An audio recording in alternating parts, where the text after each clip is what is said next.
Ce temple, c'était lui. Nous venons d'entendre dans cet évangile le récit de la rencontre de Jésus avec le temple. Et le temple, dit Jésus, c'est la maison de son Père. Jésus est le Fils. Et quand le Fils rentre dans le temple, de par la présence même du Fils, alors le temple doit se situer par rapport à ce Fils. Ou si nécessaire, retrouver cette vérité s'il l'avait perdue. La confrontation s'est passée sous la forme d'un incident assez rude. Jésus chasse brutalement les marchands du temple avec tout ce qu'ils trafiquaient. Et il en appelle solennellement à la vérité profonde du temple. Enlevez cela d'ici, cessez de faire de la maison de mon Père une maison de commerce. La maison de mon Père, la maison du Père, la maison de Dieu. Qu'est-ce qu'un temple, frères et sœurs? Qu'est-ce qu'un temple? Qu'est-ce qu'un sanctuaire, comme ici, à Fresnoux? C'est un lieu de beauté, de paix, où l'on rencontre Dieu, et ici particulièrement sa mère. Père Philippe nous en a bien parlé de la mère. Un lieu où Dieu se fait proche, jusqu'à piquer les yeux, si j'ai bien compris, et où l'homme accepte de s'approcher de Dieu Père, alors tout de suite, un peu plus tard, comme il me l'a expliqué. De Dieu Père, de Jésus, de sa mère. Et d'où vient cette sévérité de Jésus à l'égard du temple de Jérusalem? Il sait bien qu'il fallait du bétail, qu'il fallait l'acheter pour l'offrir.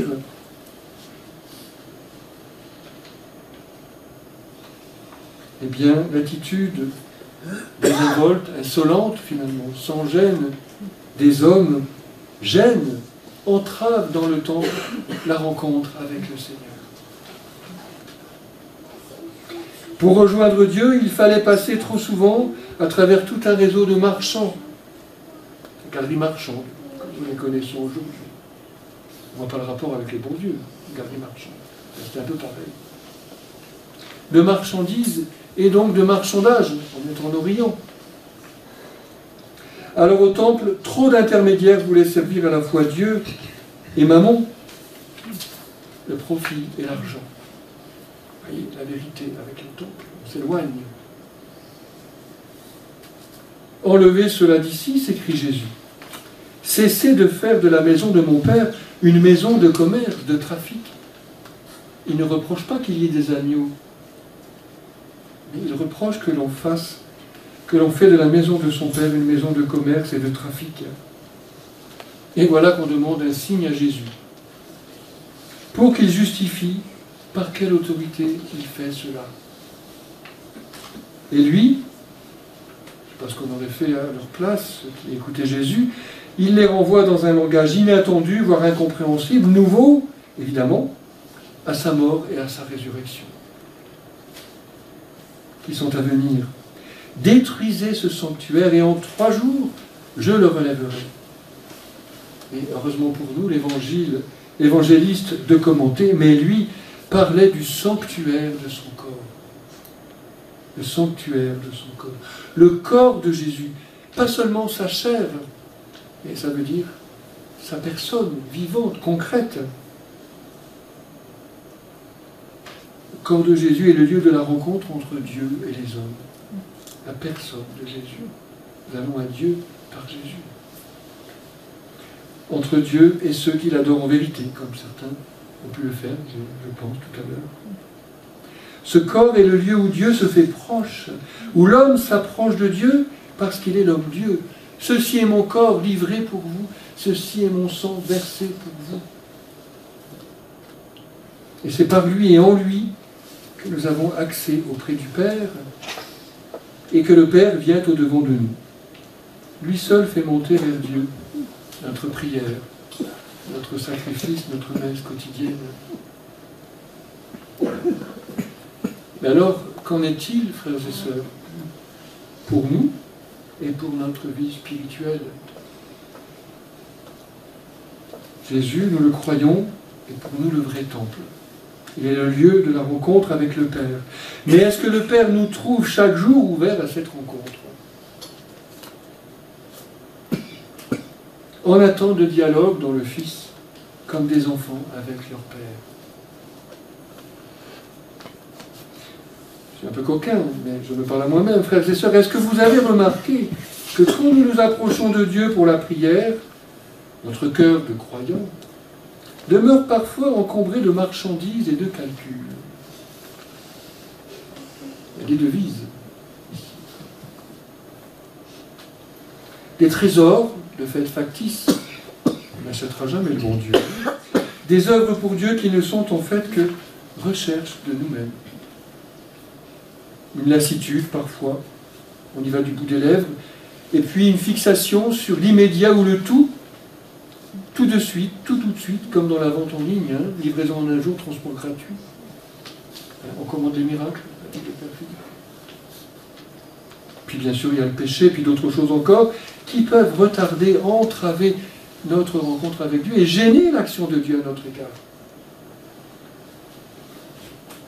Et alors, est-ce qu'il n'y a pas des jours où Jésus pourrait surgir dans notre vie pour nous dire, à nous aussi, avec l'insistance d'un ami véritable, ou celle d'un père qui corrige ses enfants, enlève cela d'ici, ne fais pas de la maison de mon père une maison de trafic, change d'attitude, convertis-toi, c'est le carême. Alors, m'est venue aussitôt cette parole, ne fais pas de la maison de ton père une maison de trafic, parce que, comme le dit saint Paul, le temple de Dieu est saint, et ce temple, c'est nous. Et ce temple, c'est nous. Nous sommes le temple de Dieu. Et alors, ainsi en est-il du carême et de la conversion, où nous faisons tout pour nous rapprocher du Fils, et pour l'accueillir dans l'intimité de notre cœur. Et alors, ce qui se passe dans l'Évangile, quand le Fils pénètre dans le temple de notre âme, ben, il nous met dans la vérité, dans notre vérité filiale, à l'égard de Dieu, dans notre relation au Père. Et alors le carême est là, frères et sœurs, pour que nous retrouvions la vérité première de notre relation filiale au Seigneur, pour que nous entrions dans une relation nouvelle avec lui. Une relation qui était hélas toujours un peu embarrassée par toutes sortes d'idoles. C'était le texte de la première lecture que de fait on n'a pas vu parce que le vent fait tourner les pages. Chacun est venu lire, là les pages étaient tournées. Tout est grâce. Alors oui, vous imaginez bien que tout cela, hein, cette mise en perspective, en vérité, dans l'amour, ben, ça passe par la conversion, par des choix, par des prises de conscience.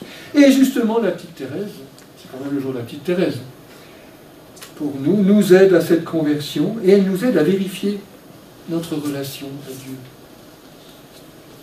Elle nous aide à détecter ce qui la parasite. Et son enseignement peut être comme le fouet salutaire qui vient chasser l'image erronée que nous avons de Dieu et qui vient chasser l'idée que nous avons de ce que doit être notre relation avec lui et de tout ce que nous devons faire. Et alors Thérèse dégage l'horizon, merveilleux fouet, et elle ouvre en nous un chemin nouveau, la petite voie de l'enfance spirituelle. C'est exactement ce que Jésus a voulu faire avec les gens dans le temple. Simplement, la forme est différente. La miséricorde, sauver, faire voir, faire comprendre, aider à choisir.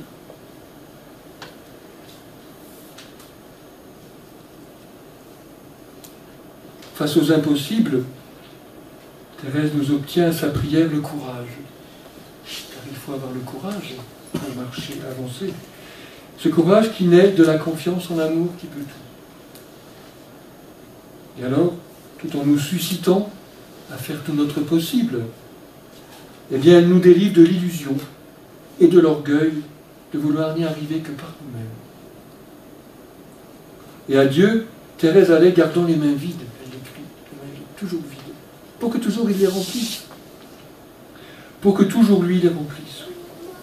Donc, pas de marchandises, pas de marchandage dans la prière de Thérèse. Et de calcul, elle n'en avait pas. La preuve, elle écrit à sa sœur, elle lui dit, Jésus lui apprend, à Thérèse, Jésus lui apprend à tirer profit de tout.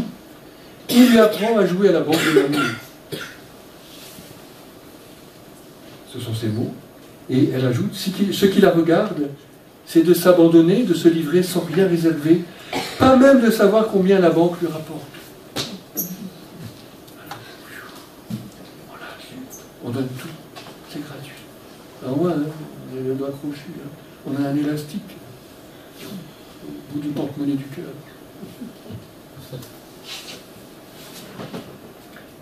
Le trafic, parce que Thérèse trafique, et son trafic à elle, c'est d'attendre tout de l'amour et de la miséricorde. Et alors là, elle est ingénieuse, et là, elle trafique. On l'a entendu ce matin, dans certains exemples, et puis vous en connaissez d'autres. Frères et sœurs, le temple serait-il quelqu'un? Ben oui. Et ce temple, c'est nous. Et nous avons à nous déterminer, parce que Pâques approche. Nous devons, nous aussi, ce qui était manifesté plus particulièrement, bien sûr, dans l'Évangile, mais dans la deuxième lecture, mourir dans le Christ. C'est Pâques, hein, mourir dans le Christ pour que, ressuscitant avec lui, il élève en nous le temple nouveau. Et Thérèse peut nous aider. Lisons-la. Lisons Thérèse. Pas la peine d'en lire beaucoup. Et soyons sûrs qu'elle continue à passer son ciel à faire du bien sur la terre. En ce 150e anniversaire de sa naissance, prions-la et à n'en pas douter, elle va faire tomber des pluies de roses, des pétales, comme on a vu tout à l'heure avec la flamme.